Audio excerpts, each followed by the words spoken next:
Indiana is one of only a handful of states that limits the amount of time to 5 years that rape victims have to report the crime.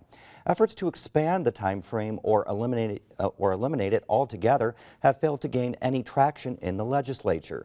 But as Sara Wittmeyer reports, a grassroots effort spurred by a rape survivor could be the catalyst lawmakers need to revisit the issue. Jenny Wendt stood outside the State House this week, looking up as blue and white balloons got smaller and smaller in the sky until they disappeared. The balloon release is held each year to kick off Sexual Assault Awareness Month, but this is the first time Wendt's participated. Until recently, she kept her rape a secret. I told one friend that had been a friend of mine for a long time, didn't get much support, and I told another friend out of necessity. The rape happened almost a decade ago when Wendt was a student at Indiana University, Purdue University, Indianapolis. At the time, I did not report it because I figured I had no evidence to prove that it was this man. I had no DNA evidence. Therefore, I knew that if I went to court and tried to prosecute this man, I would have a very hard time, and most likely it would end up in him going free. I wasn't sure that I was ready to be that person in the media who was raped by her college TA. Since then, she's tried to move on with her life. She graduated from nursing school and was living comfortably in Greenfield when her phone rang. I actually heard the message from the detective at the college where I attended when I was attacked. She left me a message, and it happened to be on a Friday evening, so I couldn't talk to her until Monday. I knew exactly what it was about. There was no other thing that it could be about. The detective knew the details. She'd gotten them firsthand from Wendt's attacker. In January, the man walked into an Indianapolis police station and confessed to the rape. He wanted to turn himself in, and Wendt said she wanted to press charges. But it wasn't that simple. Indiana has a 5-year statute of limitations. Wendt's attacker couldn't be charged. He was a free man. Nobody should be able to walk into a police station and tell them of a horrendous crime that they actually committed. He confessed. He brought it up. I was going about my life. Once I heard this, I decided I needed to do something about it. And that's when I decided that I needed to eliminate this 5-year statute of limitations. One of the arguments behind the statute of limitations is that years after a crime, it's difficult to find reliable evidence, and someone may end up being wrongly convicted of a crime. Wendt started an online petition to get rid of the statute. Within 2 weeks, she had more than 2,000 signatures.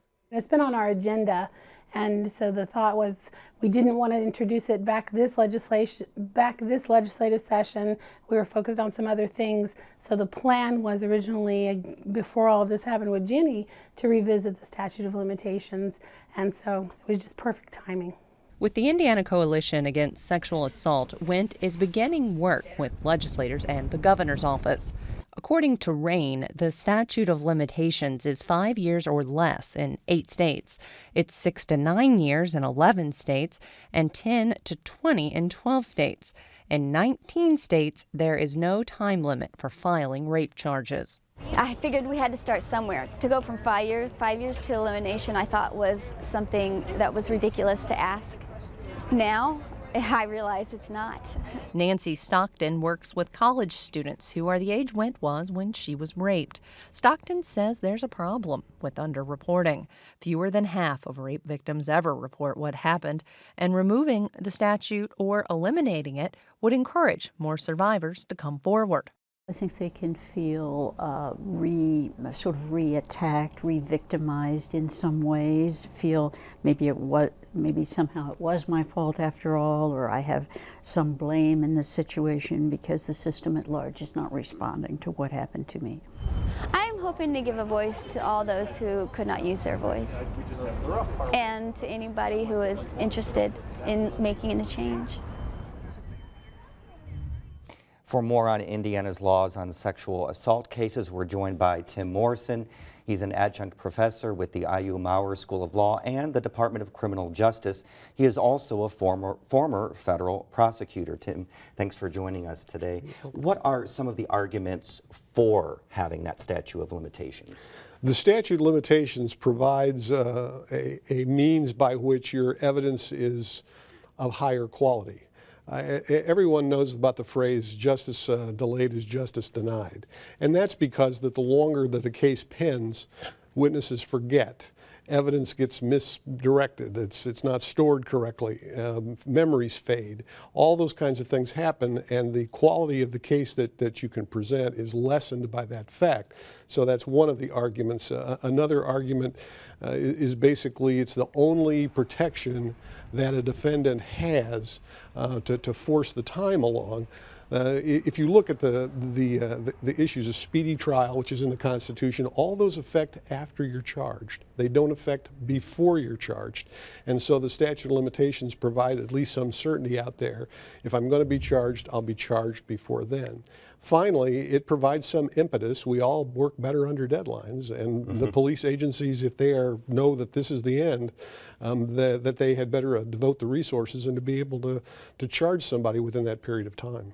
Now, there are some instances where the statute of limitations does not take case in sexual assault. Yes, in Indiana, if it's a rape or sexual assault case in which a deadly weapon is used, in which a threat of death is used, in which a drug may be used, all those kinds of circumstances, or serious bodily injury, then there is no statute of limitations on those charges, and that affects both the sexual assault and child molestation. And nowadays, DNA has come to more and more involved in this. How does that affect this?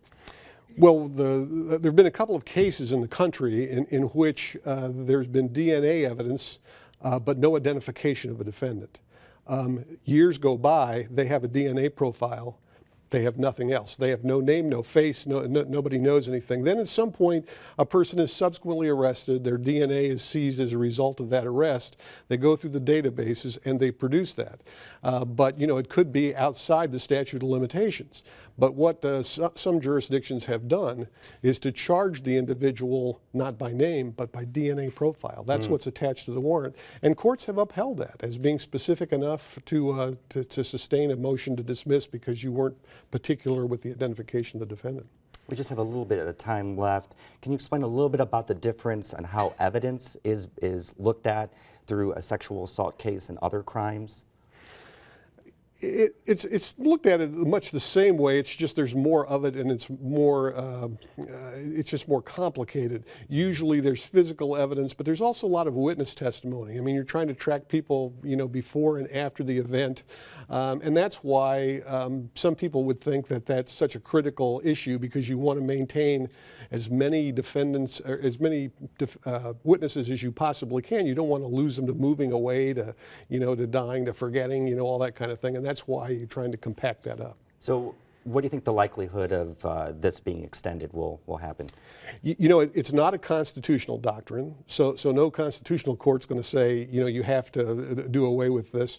It's not a judicial doctrine, so the courts aren't going to say you have to have a statute of limitation. It's really up to the legislature, and they're the ones that call the shots, and everyone else will adjust. Thank you very much for being here today. Appreciate it. You're welcome.